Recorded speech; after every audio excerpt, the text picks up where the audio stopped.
നമസ്തേ, മുഹൂർത്തം ചാനലിലേക്ക് എല്ലാവർക്കും സ്വാഗതം.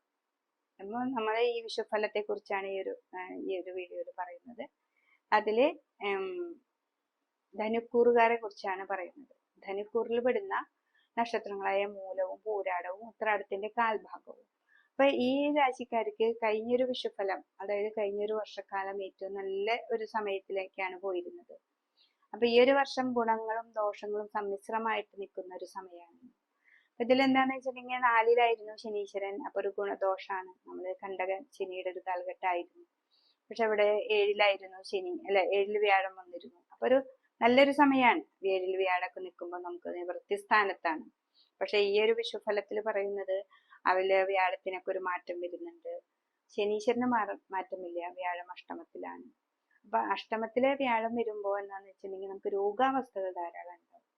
അപ്പൊ ആ രോഗങ്ങളെ നമുക്ക് ചിലപ്പോ കർക്കിടക രാശിയിലേക്കൊക്കെ വരുമ്പോ ദേഹത്തിൽ നീര് വരിക, കണ്ണികളിലൊക്കെ നീര് വരിക, അങ്ങനെയൊക്കെയുള്ള രോഗങ്ങൾ ഉണ്ടാവും. നമുക്കത് മനസ്സിലാക്കാൻ പറ്റാത്ത രോഗങ്ങളൊക്കെ ഉണ്ടാവും. അപ്പൊ അതൊക്കെ മനസ്സിലാക്കണം.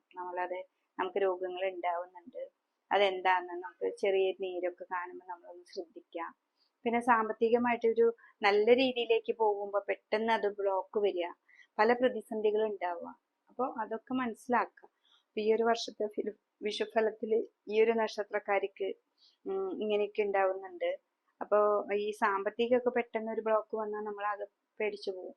അപ്പൊ അത് മനസ്സിലാക്കുമ്പോൾ നമ്മൾ വിഷ്ണു ക്ഷേത്രത്തിൽ പോവാം. ഇപ്പൊ തന്നെ നമ്മൾ വിഷ്ണു ക്ഷേത്രത്തിൽ പോവുക, വിഷ്ണുവിനെ ഭജിക്കുക, സഹസ്രനാമം നന്നായിട്ട് ചൊല്ലുക. ഭഗവാനെ ഇപ്പൊ വീട്ടിൽ തന്നെയാണെങ്കിൽ ഞങ്ങൾ നാമം ചൊല്ലിയാൽ മതി. നീതിയോ അങ്ങനത്തെ ഉള്ളതൊന്നും വേണ്ട. വിഷ്ണു സഹസ്രനാമം ഒരു കറക്റ്റ് സമയത്തിന് ചൊല്ലുക. എന്നുവെച്ചാൽ 1-2 ദിവസം മാത്രം ചെയ്താൽ നമുക്ക് ഒരു ഫലവും കിട്ടില്ല. അപ്പൊ നമ്മൾ ചെയ്യുമ്പോൾ അതിന് കൃത്യമായൊരു സമയം എടുക്കുക. സഹസ്രനാമം ചൊല്ലാൻ പറ്റില്ലെങ്കിൽ അതിന്റെ അഷ്ടോത്തരം മാത്രമായിട്ട് ചൊല്ലുക. അപ്പൊ അങ്ങനെയൊക്കെ ചൊല്ലി വ്യാഴത്തെ പ്രീതിപ്പെടുത്തുക. അവിടെ വ്യാഴം കർക്കിടക രാശിയിലേക്ക് പോകുമ്പോൾ വ്യാഴത്തിനെ നന്നായിട്ട് പ്രീതിപ്പെടുത്തുക. അപ്പൊ ഈ ഒരു വർഷത്തിലെ വർഷഫലങ്ങളിൽ ഈ നക്ഷത്രക്കാർക്ക് വരുന്നതാണ് പറയുന്നത്. അതുപോലെ സാമ്പത്തികമായിട്ട് ഇപ്പൊ ബിസിനസ്സിനോ മറ്റുള്ള കാര്യങ്ങൾക്കൊക്കെ നമ്മൾ പൈസ എടുത്ത് ഇറക്കുമ്പോൾ അതെന്താന്ന് മനസ്സിലാക്കിയിട്ട് ഇറക്കുക. അത് 2 ദിവസമൊക്കെ ഇരുന്ന് ആലോചിക്കുക.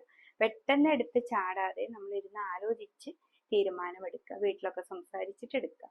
നമ്മൾ എടുത്ത് ചാടും. അത് ഈ ധനുരാശിക്കാര് വ്യാഴത്തിന്റെ രാശി ആണെങ്കിൽ പോലും അവർക്ക് പെട്ടെന്ന് എടുത്തു ചാടുന്ന ഒരു സമയം. പിന്നെ വാക്കുകള് പെട്ടെന്ന് പറയാം, വീട്ടിലൊക്കെ കലഹങ്ങൾ ഉണ്ടാക്കും. അപ്പൊ അതൊന്നുമില്ലാതെ നമുക്ക് മുന്നോട്ട് പോകാനായിട്ട് സാധിക്കണം.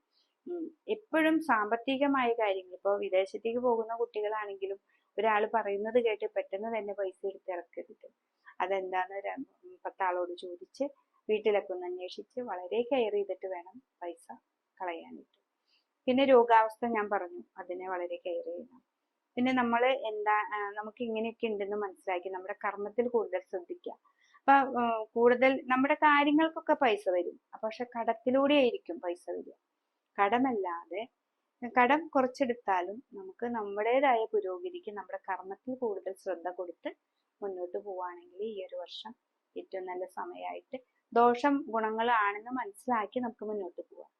അപ്പോഴാണല്ലോ നമ്മുടെ കർമ്മത്തിൽ കൂടുതൽ ശ്രദ്ധിക്കുള്ളൂ. അപ്പൊ കർമ്മത്തിൽ കൂടുതൽ ശ്രദ്ധിച്ച് അതിലൂടെ ലാഭം ഉണ്ടാക്കി നമ്മുടെ ഇത്തിരി ബുദ്ധിമുട്ട്, അതായത് ഫ്ലോ ആയിട്ട് പോകുന്നത് ഇത്തിരി ടൈറ്റ് വന്നാലും നമ്മൾ മനസ്സിലാക്കി കടമെടുക്കാതെ മുന്നോട്ട് പോവാം. അപ്പൊ അങ്ങനെയാണെന്ന് വെച്ചിട്ടുണ്ടെങ്കിൽ ഈ ഒരു വർഷം നല്ല ഒരു ഫലത്തിലേക്ക് ഈ രാശിക്ക്, ഈ നക്ഷത്രക്കാര്, അതായത് ഉത്രാടത്തിന്റെ കാൽഭാഗവും മൂലവും പോരാടവും കൂടുന്ന ധനുക്കൂറുകാർക്ക് അത് മനസ്സിലാക്കി മുന്നോട്ട് പോവുകയാണെങ്കിൽ ഏറ്റവും നല്ലൊരു ഫലമാണ് ഈ ഒരു വർഷം നമുക്ക് നോക്കി